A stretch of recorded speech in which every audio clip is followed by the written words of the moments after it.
In this video, we're going to share some of our travel tips. And how to pick the best countries, cities or towns, and accommodations to stay.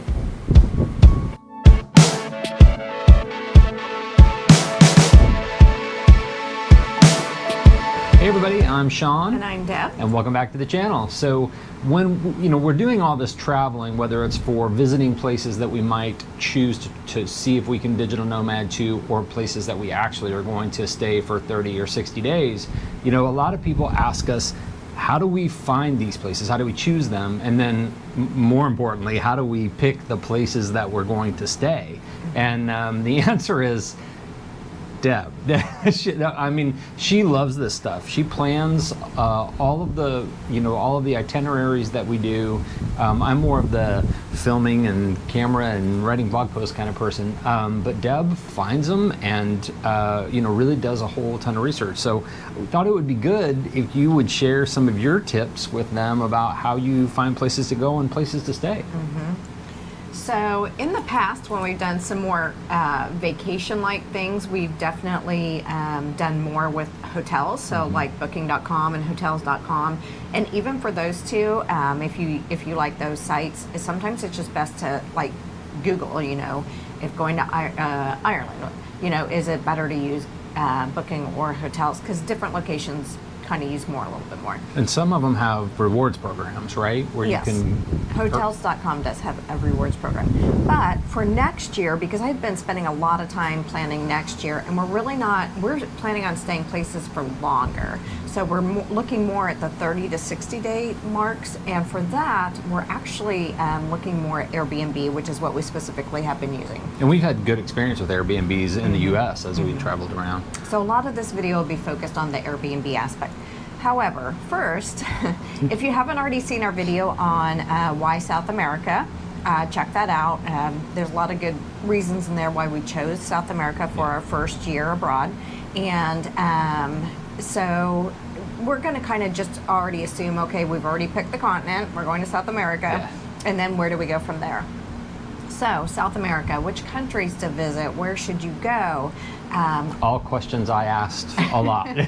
So again, there's just a lot of research. So Google is your friend. I research articles on which country should I visit. If you find it, then once you maybe settle on the countries, which towns or cities should I go to? Also YouTube. So I do a lot of research on YouTube and trying to narrow down, okay, what looks good and where are we going to hit next year. And it's nice when there's expat communities that you can kind of see where people have shared where's a good place to stay or where's a good city to visit that kind of must visit cities in this country. So once you kind of narrow down which city are you going to, maybe just through your research, then I kind of like look at, okay, what does the city have to offer? Because they might not all be for us just because other people enjoyed the city. And then even for some of the cities that we're going to next year, some of them don't offer all the perks that we look for, but offer good perks. So there may be a little bit of variation. So one of the things I do research is what activities are there to do. So we love cities that have kind of more that old world charm or more authentic. And then we also love outdoor activities. Yeah, I think that we've had really good experience finding things like bike riding tours. Even we had a great walking food tour in Lisbon, Portugal.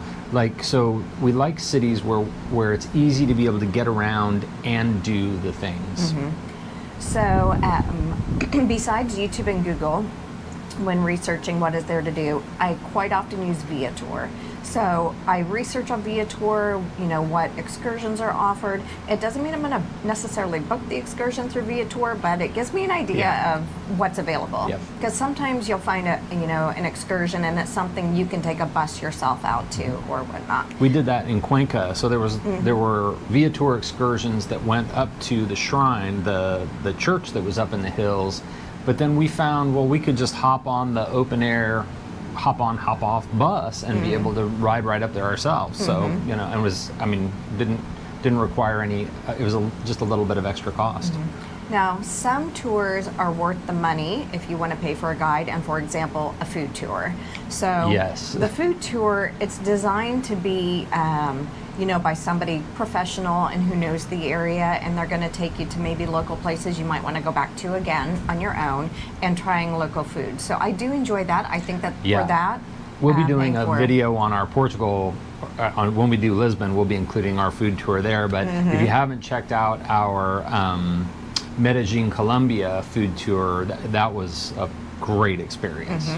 So then, other than activities, I'm also looking at within a city, what are the expats saying about it?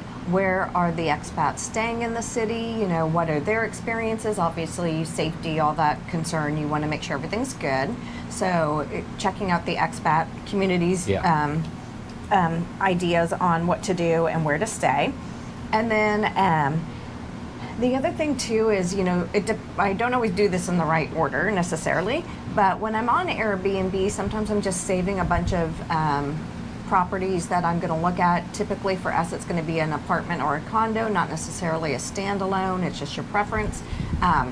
So She's sending them all to me in text messages. So I'm like, oh, look, Check another this place Airbnb out. and another Airbnb and another Airbnb. I don't send them all to him, but I do send several. I get a lot. Yeah, Yep. he gets a lot.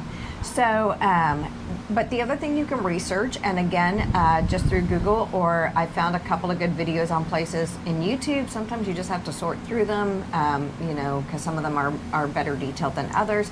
But what neighborhood within a city should I stay? So different neighborhoods are going to offer different experiences. Some of them are going to be in more authentic neighborhoods. Some of them are going to be in historic, downtown. Some of them are going to be closer to the beach with more amenities. So I just kind of am researching which neighborhoods, and that kind of helps me narrow down within a city what I should be looking for in which neighborhoods. Part of it too is the utility of it. So like when we flew into Guayaquil because we knew we were only there for one night. The next day we were hopping on a bus from the main terminal and doing the bus ride up to Cuenca. So we just needed that to be, and we were flying in late at night. So we needed it to be close to the airport. Was it in the best neighborhood? I don't know. I couldn't tell you because we I feel were like maybe not. Yeah, I mean it was dark. But there and was it also a very big soccer match going on, and we were Huge. limited on what we could choose. Yeah. But we did find something close. And even though, when I'm looking for Airbnb, I'm looking for certain criteria. I really wasn't that night. I was just trying to find something that looked decent and for one night to stay by the airport, and it actually turned out to That be was a a good home find. run. Yeah. It was a beautiful little apartment. It was very impressive. The host was amazing. It was like I couldn't tell you whether it was in a great neighborhood or not. We pulled up in the taxi and the host was waiting for us at a gate to kind of open the gate and let us in. So it kind of felt a little like, ooh, is this going to be kind of scary? But it was awesome. It was fine. It was Yes. great. It was Loved good. it. So those are the criteria that go into like narrowing down a city, and then maybe possibly a neighborhood. Just doing a lot of research and doing that before diving into what do we want in an Airbnb itself. Okay, so now that you've maybe have your town, your city narrowed down, even your neighborhood, where are you going to, which part of the city are you going to stay in? Next, I'm going to move on to Airbnb. And we are specifically talking about Airbnb because we're going to do a lot of Airbnb next year. Yeah. There are certain criteria I look for in Airbnb, maybe just from experience of having stayed in a few, also from experience or just knowledge of having watched a lot of YouTube and what other people suggest or watch out for in their Airbnb. If you're going to be a digital nomad, YouTube is your friend. Yeah. We've learned a lot from other channels, just spending time listening to their experience and hearing it. So, commit to spending some time on YouTube. I will say also that sometimes it's a little bit hard to get a lot of information because a lot of the people that I follow are young and they're traveling maybe at more of a fast speed and they're staying in more like hostels or inexpensive places, which I totally understand. So sometimes finding that content on maybe our age group and above is a little bit harder, but if you search, you'll find some out there on that too. So, okay, so let's talk about some of the rooms within an Airbnb. The bedroom. There's not a lot that's necessary there. If it has a TV, fine, in case we want to, I guess, lay in bed and watch TV at night, but that's not a make or break. But the most important thing about the bedroom is the bed. Yeah, It has to be comfortable. It's important to me. It's hard because I think Deb looks at the reviews Yes. to see very if much people so. say, it was a really lumpy mattress or whatever. I've had a couple back surgeries, so my back can be sensitive. And if I want to be going out and doing all the fun stuff that we need to do, having a good mattress is really important. So, we've always talked about, if people talk about how bad the mattress is, that might not really work for me. So the bedroom's definitely one of those areas where you should read the reviews. And I really appreciate it when somebody does a review and includes how was their sleeping, how was the mattress, Yeah. because that is, we're not getting any younger, and that Nope. is important to Super us. helpful to me. Yes. So the bedroom. The bathroom. We're not picky about a bathroom, I don't feel. Not really. It needs to look like it's, maybe somewhat modern and clean. Cleanliness is important, especially in a bathroom. But gone are the days of our lives where we had double sinks. Double vanities and a whole ton of space to put all our stuff out. And we totally understand that's that. Gone. And we know that when we travel in the future, it will be, a one sink bathroom, and that's fine. I've got a DOP kit and the DOP kit. That's So it. we will make a video about this too, but Yeah. we've actually, in our apartment that we're staying at with my daughter, our daughter, for the 3 months before we take off on this, we are kind of playing around with the bathroom and how do we utilize space. So Because it's a small bathroom. it is a small single, one-sink bathroom, yes. Single sink, Yep. little medicine cabinet. So we're Yep. trying to figure out how, even with the small stuff that we have, how do we arrange it in a way that at 30 days we're not tripping all over each other and, but we'll making a talk mess. more about that maybe a little bit later too. Yeah. Okay, the living room. I find that this is important to us, a good couch. Yeah. It's hard because, obviously you're not going to sit on the couch before you go. You're just visualizing. But since you do wind up spending quite a bit of time in the living room when you're not out and about, it's important to have a good couch. Also, placement of the TV. And I know this sounds really strange, but sometimes, you'll have like the couch and then the table and chairs and the TV's up above that, which can be awkward if somebody's sitting and doing something at the table or whatnot. The placement of the TV to me seems important. We've stayed in places with no TVs before, right? Well, we not for a month, but Not yes. for a month, right? but even in kind of the day and age that we have, like you watch shows on your tablet, Yeah. I can watch shows on my tablet, even if the TV were in an awkward spot, but everything else was just right, Yeah. might not be a deal breaker. And I will say, when doing my research for next year, I have found, I feel like it's in certain regions where there wasn't a TV in the living room. There was in the bedroom, but not the living room, and so I'm guessing it's the non-American way, maybe. Your living room's more for socializing, and that is fantastic and great. Yeah. Or if you have a view of the ocean or the mountains, I get that too. So anyway, the living room. So I just kind of ballpark looking at it, and does the couch look, comfy and big enough for two and that sort of thing. I mean, the idea is here, we're staying 30 days or 60 days. Like, we're going to be there for a And you little wanna be while, so comfortable. let's be as comfortable as we can. The kitchen. Now, the kitchen isn't a VIP for us either because we don't tend to cook at home a lot. We probably will cook some when we're abroad, but if we're staying in places where the food is relatively inexpensive anyway, we're way more likely to do takeout. Yeah. So for us, I don't care if it's a big luxurious kitchen. I don't care if it has a lot of appliances, except for one appliance. The coffee maker. Yes. For sure. So honestly, that's not a deal breaker for me either. I don't even look to see if there's a coffee maker because if we love the apartment, probably since we're staying there for 30 days and it doesn't have one, we would just go buy one. But it is legit one of the first things we check when we get to a place. We're like, Yeah. is there a coffee maker? Can we make coffee for Like, you? I don't have any Yes. problem. Like, I could go get a little French press, or even, if it were a place where we could go and buy a small coffee maker, like, we absolutely could do that. I just want to make sure that when we're waking up in the morning, Yep, we have there's our coffee. Yeah. And if you wind up buying one and leaving it for future guests, they'll appreciate it. That's so okay. It's okay. Yeah, I'm all right with that. Yeah. So that's kind of how I'm looking at the different rooms within the Airbnb. So just again, doing a lot of research, and I look at every single picture and read every single review, and it kind of just gives you a good idea. It really is important. A lot of times people will only leave a review for a place when something goes wrong or when something's bad, but as you travel around, as we travel around, we definitely always like to leave just honest reviews, because it helps the people who are coming behind you in their decision-making processes. Is this the right place for me? Someone else who doesn't have back issues might not care about the mattress, but leaving a review that says, yep, mattress was super comfortable, it was great, pillows were a little flat or whatever, it really does help other people. So. Okay, so now that Deb's talked a little bit about some of the spaces that she looks at inside and how she evaluates them, let's talk a little bit about some of the kind of like non-spacious things that are important to us. Some of these are driven honestly by me. Like Deb's like, would you rather have a place that is right on the ocean but it doesn't have a balcony, or would you like to have one that is 2 blocks off but has a beautiful balcony? And I'm like, I just always want a balcony. I love, we're sitting out on our balcony now at our daughter's apartment. I love having a balcony. It's important to me. And there's other things like that, especially when it comes to the digital nomad element, that are just, they're kind of must-haves.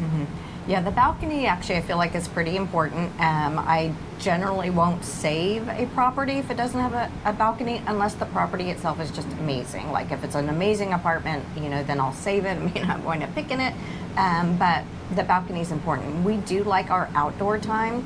We like to sit outside and drink coffee, maybe occasional beer at night. Desserts, pastries. And you might not always necessarily get the most scenic balcony. Yeah. And sometimes that's okay. It's just nice to be able to sit outside. But definitely having a balcony is a huge plus. It makes a difference. Now, I will say there are certain places when I'm looking at a condo or apartment and the balcony that I've passed on it even though the view is really good. And this is going to sound kind of crazy maybe to some people unless you are like me and have a fear of heights, but like for example, we plan to go to Cartagena next year. Well, they have some high-rise apartment buildings. I don't want to be on a really high floor and then I can't go outside and enjoy it because it makes me too nervous to sit out there. So that is something. We always go back and forth, like, is 7th floor too high? Is 5th floor too high? And so the height of the balcony of the apartment definitely plays into what I'm looking at when I'm looking at a balcony. The other thing that's really important about a balcony, a veranda, whatever you want to call it, is it gives, look, we love each other. We've been married for 30 plus years, but it also gives separation space. Like, there's times when Deb goes out on the balcony and I'm like, oh, she's sitting out on the balcony. I'm just going to leave her alone and let her have balcony time. Or, if I'm out here, maybe I've got my laptop and I'm working, she'll let me have balcony time. So it gives a little bit of separation of space, especially when you've got a small Airbnb. I know maybe it sounds picky to us, but it is. We've learned over, our time traveling that having a balcony is a really important part. It is very nice. Okay, so one of the other things that I generally, it's not a deal breaker, but one of the things I look for is a washing machine for our clothes. Now, I don't care about the dryer so much because a lot of places I have found in South America. You can't outside the U.S. You can't care about the dryer. A lot of places in South America have the washing machine but not the dryer, and that's okay. We are fine with hanging our clothes. And some of them have a dryer, and they, has different power usage. Like we were in Iceland, and there was a dryer in one of our places. We're like, oh, we'll do a bunch of loads of laundry. Well, in Iceland, the dryer power is half as powerful as U.S. dryers, so it takes forever to dry. You're better off just hanging them up and letting them dry. Hang it up. Yeah. So anyway, some of the apartments, like I'm sure that actually 1 or 2 have already booked for next year, didn't have a washer in the actual apartment, but in the building itself, there was a room designated with washers. So that is perfectly fine too. I mean, it's kind of just that ease of we are still going to be working, and I don't want to spend my spare time going off and looking for laundromats and that kind of thing. So it's nice. It's not a deal breaker, but it's very nice to have that washer within our apartment. We also like. We've never been shy about doing our laundry in the sink and hanging it up. So I mean, it's like if she found an amazing place that had all the other requirements, but it didn't have a washer dryer, we'd make it work, or a washer at all. So on that note that we are going to be working while we're traveling, Wi-Fi is very important. Yep. And so Wi-Fi, sometimes it'll just say that they provide Wi-Fi, or sometimes it'll even say, high-speed Wi-Fi. Yeah. Well, this is where the reviews are very important, because when I read a review from somebody that gives it a positive, the Wi-Fi was, fantastic or really good, that to me is really important, because it's going to be hard to be working remotely and not have good Wi-Fi. So read those reviews and kind of get the details from there. And I will say on reviews, we have also learned with reviews, maybe not specifically to Wi-Fi, but when you read a negative review, because people sometimes will only leave the negative, although I read lots of positives too. Just read them with an open mind. Sometimes someone will tank a place, and it'll be, if you read the details, it's because, it was an uphill walk to get there. Okay, well, that doesn't bother us. Nope. So, we could have very easily left a bad review for the place in Guayaquil that we stayed, because we came in on the night of the South American Cup soccer match that was being played in Guayaquil. So that night, the streets were loud, people were shooting off fireworks, there were horns honking, blah, blah, blah. And we could have very well left a review that said it was in a noisy area and it was too loud and I wouldn't stay here again. But that's not actually the situation. No. It really, actually there was a wasn't. lot going on in town. Yeah, and it was kind of cool to be there during the, and Ecuador had actually won that night, so it was, everybody was celebrating. It was crazy. So yeah, read those reviews take them with a grain of salt. Like, think, does this really, are they complaining about the thing that I really care about? For us, if they say that the mattress is bad, that might be something we have to take to heart. Yeah. So then one of the other things, and Wi-Fi, on Deb's Wi-Fi point, it is really important. If you're going to be a digital nomad, and I would really advocate for you to read as much as you can on it, because I've been working in the internet industry for most of my career, so I understand that Wi-Fi might be good or bad at the apartment, but I will always have a backup. We'll go through local carriers and figure out how to, can we get a SIM card and a hotspot on our phone and all of that kind of stuff. So we'll always have backup plans, but it is better if the place that we're staying at has good internet and good Wi-Fi. Or just bring a tech guy with you, and then he'll know how to fix it. Sometimes. Okay. Or go to a coffee shop. Yeah. So then one of the other things that I look for is walkability. So if something's outside and it has outside of town, it has a great view, but you can't walk to go do things, we're not going to have a vehicle. That probably is going to be a deal breaker for me. So walkability, we actually enjoy being able to just walk out and go. If you're on a street with a good bus line, that's fine too. You can jump on the bus and go down, down the road, that's okay. But the walkability part, I feel is very important. Even here in Florida, we actually now don't have a car. Our daughter has a car, but she's gone to work and school a lot. So yesterday we walked to get our haircuts. So getting prepared for walking around South practicing. America. So it's just kind of nice to have that walkability and not rely on a taxi or a bus or anything. And just be able to go. And some places, honestly, taxis are inexpensive. So, if we need to go someplace that's significantly further away, it is kind of nice just to be able to hop a taxi or just hop the bus and to be able to do it. Most of the places that we tend to go to, with the exception of small towns, the small towns tend to have the walkability that we love. Yes. The bigger cities tend to have that infrastructure of good taxis or the ability to ride a bus or a trolley or a tram. I think Cuenca now has a tram, and like the Yucatan Peninsula is putting the train in to be able to travel around. So public transit's it's something we're going to be relying on significantly more. So that's kind of a little bit of a wrap up of how, obviously it helps too if you have one person in the couple that enjoys this, and I absolutely enjoy this. I think she enjoys the planning almost as much as the going on the trip. I'll just say as much as. As much as? Almost, yes. Almost, not more than. Almost. Yes. I think almost. Okay, I see. Yes. I think the success of getting there, you always like, this is awesome. But she spends so much time making spreadsheets, making notepads, figuring out how much it's going to cost, figuring out what the best place to, or the best way to fly, the best place to best place to stay.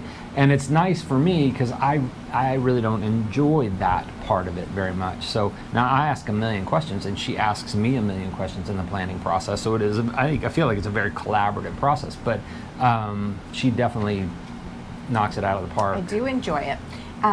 So hopefully you have someone in your twosome, or if you're single, hopefully you enjoy planning. But Yeah. that's just sort of our tips of, it's what we've been working on a lot lately because we're planning out next year in South America, and we have some of it booked already, some of the Airbnbs and some of the flights and boats. Yeah, and I feel like, and you can, whether this is true or not, you can confirm it. I feel like when we go on like our 2-week trips, we go, 2 weeks to Iceland or 2 weeks to Spain, those, they're like little projects, and I feel like you've taken this whole year as a series of like little projects like that. So don't, if you are going to take a year and go digital nomad, don't think of it as like this overwhelming giant planning project. Yes, you kind of do need to think of the big picture, but if you break it down into, here's our 30 days in Montevideo, Uruguay, and then here's our 30 days in Paraguay and what we're going to do there, Ascension, Paraguay. Like if you think about it that way, then it's two good pieces to that. One, it's easier to break down and figure out your elements, and two, whenever Deb's like, okay, and now we're changing the plan, it makes it kind of easy because you just move this project down a little bit and fill in what you're going to do in the middle, right? If you break the big giant journey into smaller little destinations, I feel like it works really well. It is important to be very flexible. It's also important before you book your Airbnbs to be knowledgeable about how long you can stay in a country. Yeah. Because I had planned on staying in Paraguay, for example, longer than 30 days, and I thankfully had not booked anything yet. And then I realized, okay, it's a 30-day limit, and then we just altered our plans a little bit. Yeah. So being flexible is very important, but do your research. And that tourist, it's basically the tourist visa. When you're coming into the country, how long can you stay as a tourist without having to apply for an actual visa, to stay for a period of time? Different countries, different durations, so make sure you know that beforehand, because it would stink to have already booked 60 days at a Airbnb in Ascension and we find out, we can only stay 30 days. That doesn't work very well. So I hope this helps, and I hope if you're planning on traveling abroad, which you should, that maybe you got some good tips out of this. And I think it applies for the U.S. too, because we've stayed at great Airbnbs in Seattle, all around the U.S. So it applies there too. So if you've got questions for Deb in particular about her planning process and how she does things and maybe what sites she uses, leave them in a comment. We answer all of them that we possibly can. Otherwise, thanks for tuning in, and we will see you in the next video.